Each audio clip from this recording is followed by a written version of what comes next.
afternoon, everyone. Good afternoon. House and Senate Democrats have repeatedly made clear that we will sit down with anyone, anytime, any place to negotiate a bipartisan agreement that reopens the government and that addresses the Republican health care crisis. We've also made clear that we will not support a partisan Republican spending bill that continues to gut the health care of the American people, because we're dealing with a Republican-created health care crisis that must be addressed with the fierce urgency of now.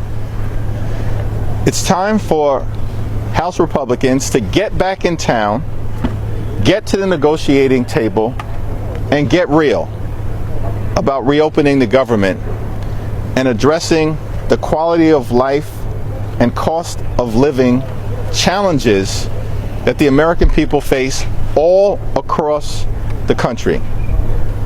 House Republicans canceled votes last week. House Republicans canceled votes this week. House Republicans appear ready to cancel votes next week. These people are not serious about reopening the government. Donald Trump and Republicans decided to shut down the government because they'd rather inflict that kind of pain that the American people are experiencing right now than address the health care of everyday Americans and the need to urgently extend the Affordable Care Act tax credits to avoid tens of millions of Americans from having to pay dramatically increased premiums, co-pays, and deductibles. This Republican healthcare crisis must be addressed with the fierce urgency of now. That's not a partisan position. It's a widely held view amongst the American people all across the country, which is why our position continues to be clear. We will sit down to negotiate with members of the Trump administration, with Republican leaders in the House and the Senate. We're ready to do it now, but we have to also address the Republican health care crisis.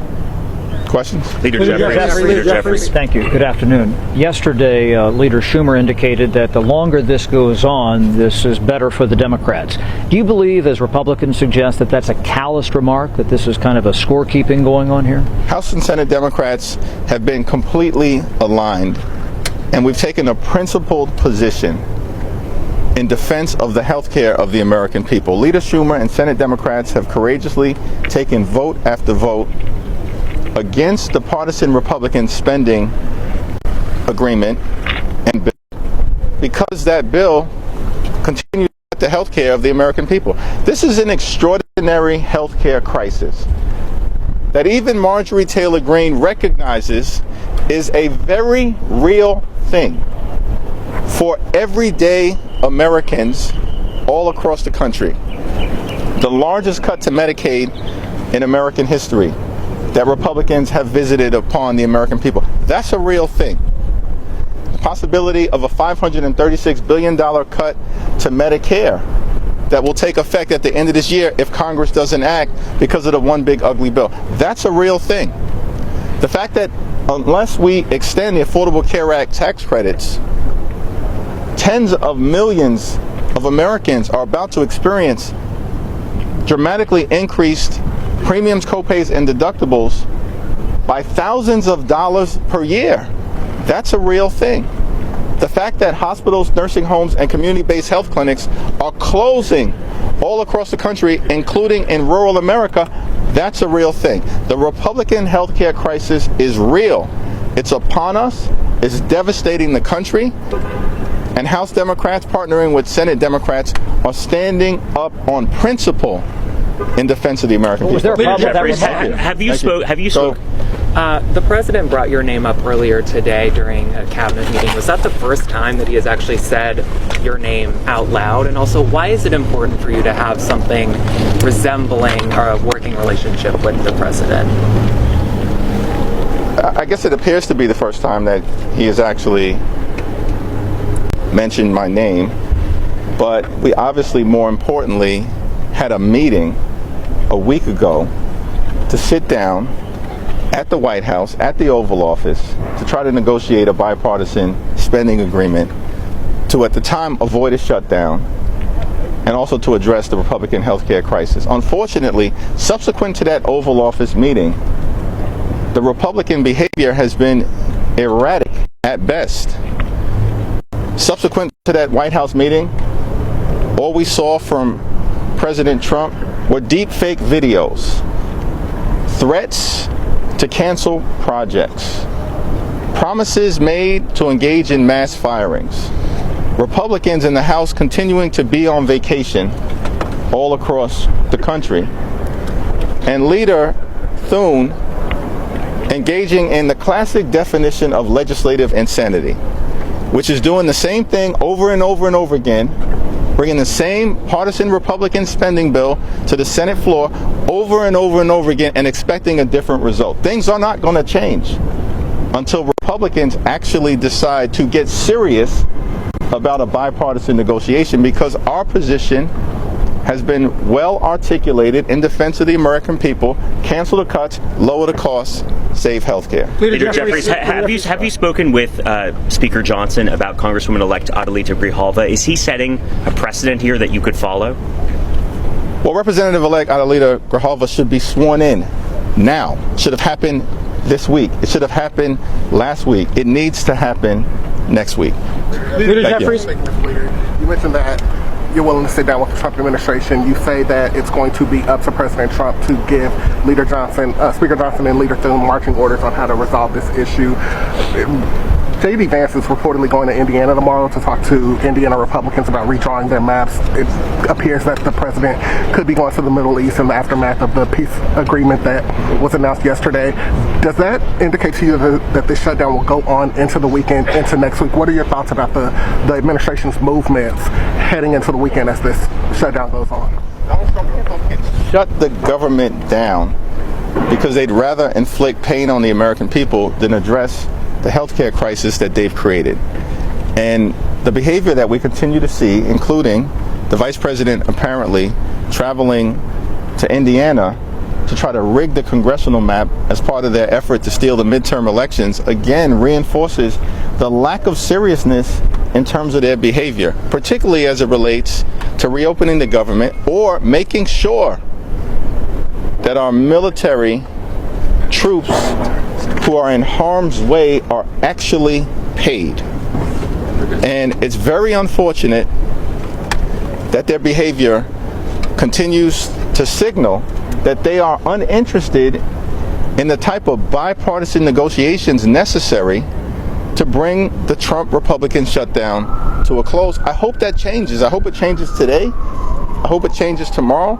We'll meet with them anytime, any place, anywhere, either here at the Capitol or back in the Oval Office. But Republicans need to get serious about reopening the government. They need to get serious about reaching a spending agreement that actually makes life better for the American people, addresses the cost of living crisis that exists in America that Donald Trump promised to fix on day one, but costs haven't gone down on day one. Costs have gone up. The Trump tariffs are making life more expensive, and now because of their refusal to deal with the Affordable Care Act tax credits, healthcare premiums are about to explode. Leader Jeffries, would you support a standalone bill for military members? I believe that has happened in previous shutdowns. There may be a bill already introduced to do that now. Yes, and what House Republicans need to do is come back so we can address the military pay issue and reopen the government. I mean, this is an extraordinary thing. It's unbelievable. Members of the House Republican Conference are upset and perplexed that their leadership has them on vacation week after week after week. The last day the House was in session was September 19th. Republicans got out of town before sundown, and we haven't seen them back in Washington since. This is extraordinary. This is a crisis, both in terms of the government shutdown, the impact on the American people, the impact on aviation safety, the impact on public safety, the impact on the health and well-being of the American people. and House Republicans remain on vacation. Their own voters are telling them, including the Republican Speaker, get back into town. Sit down with Democrats. Engage in a bipartisan negotiation. Reopen the government and address the healthcare crisis that they've created, which impacts rural America, small town America, urban America, working class America, black and brown communities throughout America, and the heartland of America. That's the focus that Democrats have. We need Republican partners to join us. Leader Jeffries. What do you think of the Trump administration's plan to pay for the WIC program with tariff credit? Yeah, I'm unfamiliar with that plan, but what we've seen in prior shutdowns is that presidential administrations have continued to provide support for women, infants, and children, and that needs to continue right now. And to the extent that anything different happens, it will be another example of the Trump administration using the shutdown to continue to inflict cruelty on the American people. It's the reason why the American people know who's responsible for shutting the government down, and know that Republicans have been unserious to date about reopening it.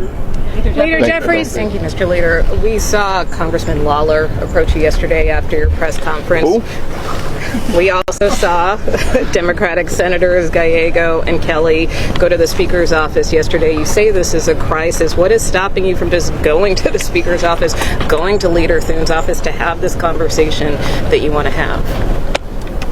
Well, it takes two to tango, and at the end of the day, we have continued to make clear that we will sit down with the Republican Speaker, with the Republican leader, with President Trump once again, with Vice President Vance, with people from the administration to resolve this crisis. But we actually need Republicans to decide to get serious. Understand, it's important for the American people to understand, they have the House, the Senate, and the presidency. This is Republican complete control of government. And from the very beginning of this presidency, they've taken a my way or the highway approach, a go it alone approach. It's not working out for the American people, and the American people know that things in this country are moving in the wrong direction, not the right direction, and that Republicans have complete control of government, that costs have gone up, not down. Life is more expensive.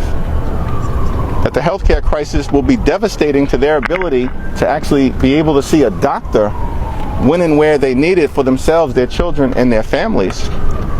And as Democrats, we actually have come to the conclusion that we're trying to help them address the mess that they've created, because dealing with this issue related to healthcare costs, healthcare access, hospital closures, nursing home closures, community-based health centers closing in rural America, in red states, along with purple states and blue states, is just good for the country.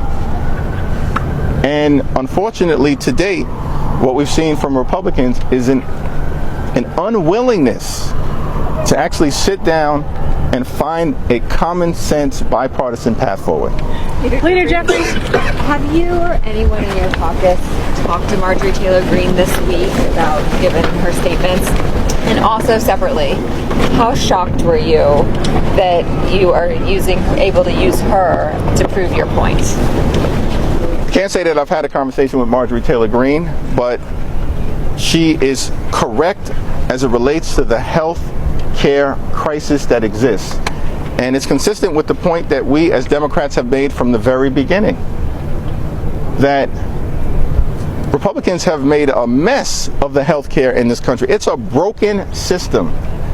It's a life or death issue. Yesterday, we heard testimony from a 29-year-old woman, Mariah Plant, courageous woman. She lives in Wyoming County in West Virginia. That's a state that Donald Trump won by 42 points. She's a small business owner. She also cares for her older brother, who's completely nonverbal and legally blind. Requires around-the-clock that Mariah lovingly provides. She's able to provide that care to her older brother because of Medicaid. which is now being threatened as a result of the Republican One Big Ugly Bill. The hospital in the rural part of West Virginia that she utilizes in cases of emergency is at risk of closing. And she gets her health care from the Affordable Care Act tax credits, which makes it affordable for her, given all of the things that she has to deal with. And if those tax credits expire, she's going to face thousands of dollars in additional expense and will be unable to see a doctor for herself, let alone be able to continue to care for her older brother in the loving environment in the home that she's in. We're fighting for people like Mariah Plant. We're fighting for her family. We're fighting for people in all parts of the country, which is why our position has been very clear. Cancel the cuts, lower the costs, save health care for every single American. Thank you all. Mideast, peace to you. Are you skeptical at all? Thank you.